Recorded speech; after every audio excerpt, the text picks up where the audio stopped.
A storm in a teacup. चाय के cup में तूफान. Meaning is big fuss over a small issue. बात का बतंगड़ बनाना, छोटी सी बात को बड़ा बना देना. Don't create a storm in a teacup. बात का बतंगड़ मत बनाओ. Relax, it's just a storm in a teacup. Chill bro, ये तो बस ऐसे ही बात का बतंगड़ बनाया हुआ है. It's nothing special. Twitter fights are just like storms in a tea cup. Twitter की जो लड़ाइयाँ हैं, जो फाइट्स हैं, वो छोटी मोटी बातों को बड़ा करके बना रखी हैं. They created a storm in a tea cup over nothing. उन्होंने बेवजह बात का बतंगड़ बना दिया. Add fuel to the fire to make bad situation worse. Means स्थिति को और ख़राब कर देना, आग में घी का काम करना. Hey bro, your comment just added fuel to the fire. भाई तुम्हारी स्टेटमेंट ने, तुम्हारे कमेंट ने सिचुएशन को और ख़राब कर दिया है, या आपकी स्टेटमेंट ने आग में घी का काम किया है. Don't add fuel to the fire by arguing. बहस करके स्थिति को और ख़राब मत करो. हर attitude added fuel to the fire.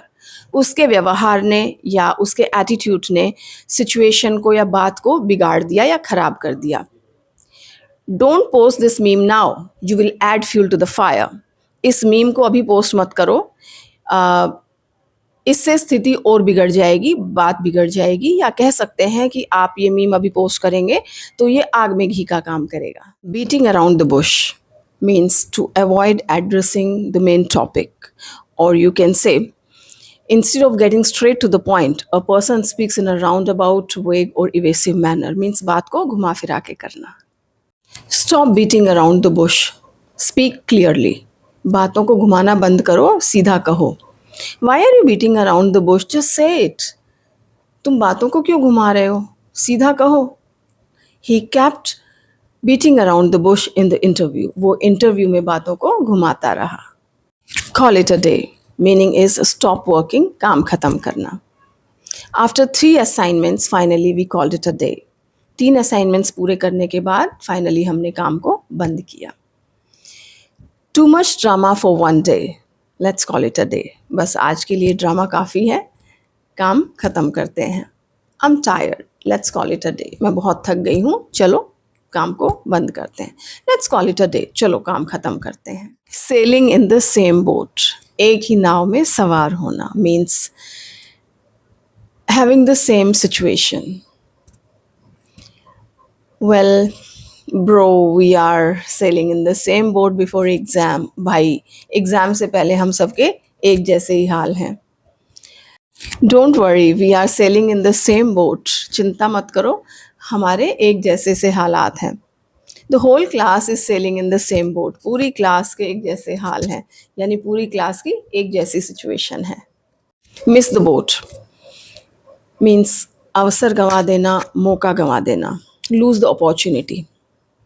You didn't invest in bitcoins, bro. You missed the boat. तुमने bitcoins में इन्वेस्ट नहीं किया भाई, तुमने मौका गंवा दिया. Apply fast, otherwise you will miss the boat. Apply, जल्दी से अप्लाई करो या आवेदन करो, otherwise तुम्हारा मौका निकल जाएगा. I missed the boat on that trend. मैं इस ट्रेंड का या इस अवसर का फ़ायदा नहीं उठा पाई, मीन्स मौका गंवा दिया. I didn't buy gold and silver right in time, I miss the boat. मैंने गोल्ड और सिल्वर सही टाइम पे नहीं खरीदा, मैंने भी मौका गंवा दिया. Ball is in your court, the meaning is your decision now, कि फैसला अब आपके हाथ में है. For example, I have done my part, the ball is in your court now. मैंने अपना काम कर दिया है, अब फैसला आपके हाथ में है. I confessed, now the ball is in your court. मैंने अपनी बात कह दी है, अब आपकी बारी है, मीन्स फैसला आपके हाथ में है, आप क्या करेंगे, क्या जवाब देंगे. I sent the project, now the ball is in their court. मैंने प्रोजेक्ट भेज दिया है, अब फैसला उनके हाथ में है. I have filled the tender, now the ball is in their court. मैंने अपनी तरफ से टेंडर भर दिया है, अब देखते हैं क्या फैसला होता है, वो उनके हाथ में है, फैसला उनके हाथ में है। Kill two birds with one stone means do two things at once. एक पंथ दो काज, एक साथ दो काम करना। Gym plus content creation, wow that's great. एक पंथ दो काज, killing two birds with one stone. Gym भी कर रहे हैं एंड कंटेंट भी बना रहे हैं। He is killing two birds with one stone while travelling and studying. Travel करते हुए पढ़ाई कर रहा है, दैट्स ग्रेट। मीन्स एक पंथ दो काज, एक साथ दो काम हो रहे हैं। I also killed two birds with one stone while attending my meditation program at Badrinath. Badrinath में हमारा मेडिटेशन प्रोग्राम अटेंड किया, तो ये भी क्या हुआ, एक पंथ दो काज, एक साथ दो काम हो गए, मेडिटेशन भी हो गया एंड दर्शन भी हो गए। This plan will kill two birds with one stone. ये योजना एक साथ दो काम करेगी। Jump on the bandwagon means follow a trend. हम कह सकते हैं इसको भेड़ चाल, मीन्स जो सारी दुनिया कर रही है हम भी वही करने चल पड़ते हैं। Everyone is making podcast, this is the effect of bandwagon. आजकल हर कोई पॉडकास्ट बना रहा है, ये भी एक ट्रेंड का इफेक्ट है। Don't follow the bandwagon blindly, किसी भी ट्रेंड को बिना सोचे समझे फॉलो ना करें। He jumped on the bandwagon after the trend went viral. Trend viral होने के बाद उसने भी शुरू कर दिया। Through thick and thin meaning is in all situations, हर हाल में।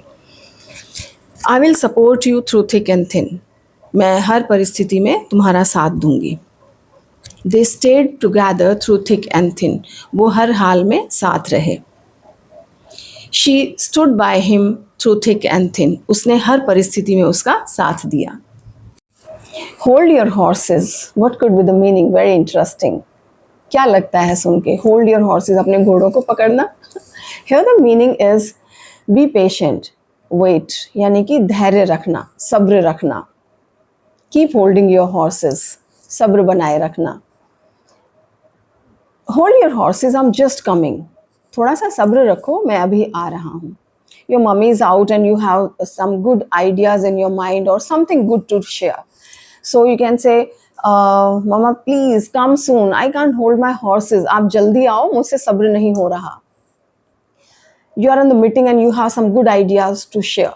So you can say, I have something good to share. I can't hold my horses anymore. मुझसे और सब्र नहीं हो रहा और मैं जल्दी से ये शेयर करना चाह रहा हूँ। In hot water, गर्म पानी में। Here the meaning is in trouble, not गर्म पानी, the meaning is in trouble, यानी कि मुसीबत में होना, प्रॉब्लम में होना। He is in hot water now, वो अभी परेशानी में है। They are in hot water for being late, late होने की वजह से वो परेशानी में है। Ride shotgun means sit in front seat, यानी कि आगे वाली सीट पे बैठना। Let's take some examples. I always ride shotgun. मैं हमेशा आगे बैठती हूँ। She rode shotgun on the trip. इस यात्रा में वो आगे बैठी, आगे सीट पर बैठी। Don't ride shotgun if you feel sleepy. अगर तुम्हें नींद आती है तो आगे मत बैठो, ये ड्राइवर के लिए प्रॉब्लमेटिक हो सकता है। Pull someone's leg. टांग खिंचाई करना. Its meaning is tease or joke. Stop pulling her leg. उसका मजाक बनाना बंद करो। Yesterday he pulled my leg. कल उसने मेरा बहुत मजाक बनाया, यानी मुझे बड़ा परेशान किया। Don't take it seriously. I was just pulling your leg. इसको सीरियसली मत लो, मैं तो बस वैसे ही मजाक कर रहा था, या वैसे ही आपको हल्का फुल्का तंग कर रहा था। Barking up the wrong tree. Very funny. But its meaning is wrong idea, wrong person. Means आप गलत दिशा में सोच रहे हैं या गलत व्यक्ति के बारे में सोच रहे हैं। Means गलत दिशा में अपनी एनर्जी लगा रहे हैं। You are barking up the wrong tree. तुम गलत दिशा में सोच रहे हो या किसी पे शक कर रहे हो। The police was barking up the wrong tree in that case. Police इस केस में गलत दिशा में जांच कर रही थी। Stop barking up the wrong tree and focus on the real problem. गलत दिशा में सोचना या एनर्जी लगाना बंद करो और जो एक्चुअल प्रॉब्लम है उस पर फोकस करो। Go down in flames. What could be the meaning? These are the idioms. यहाँ पे जो हमें लगता है एक्चुअल मीनिंग उससे बिल्कुल अलग है. Go down in flames means flames में नीचे चले जाना. Here the meaning is fail badly means बुरी तरह से विफल होना. Their plan went down in flames. उनकी जो प्लानिंग थी, जो उनका प्लान था, योजना थी, वो पूरी तरह से विफल हो गई. Their project went down in flames. उनका प्रोजेक्ट पूरी तरह से फेल हो गया. The idea to buy gold and silver went down in flames. सोना और चांदी खरीदने का जो उनका आइडिया था वो पूरी तरह से विफल हो गया क्योंकि रेट्स बहुत बढ़ गए. A blessing in disguise. Something bad that turns good. Initially कोई चीज़ आपके लिए गलत है, आपके साथ कुछ गलत हो जाता है, लेकिन आगे चल के वो आपके लिए वरदान साबित होता है. यानी आपको लगता है कि जो हुआ वो अच्छे के लिए हुआ. So this situation is called a blessing in disguise. Losing that job was a blessing in disguise. नौकरी खोना उसके लिए अच्छा साबित हुआ. It was a blessing in disguise for her. यह उसके लिए छिपा हुआ वरदान था. The failure became a blessing in disguise. असफलता उसके लिए लाभदायक सिद्ध हुई. Thank you so much for watching the video. For more such content, please like, share and subscribe to this channel. I'll see you soon in the next video. Till then, bye-bye. Take good care of yourself. Thank you.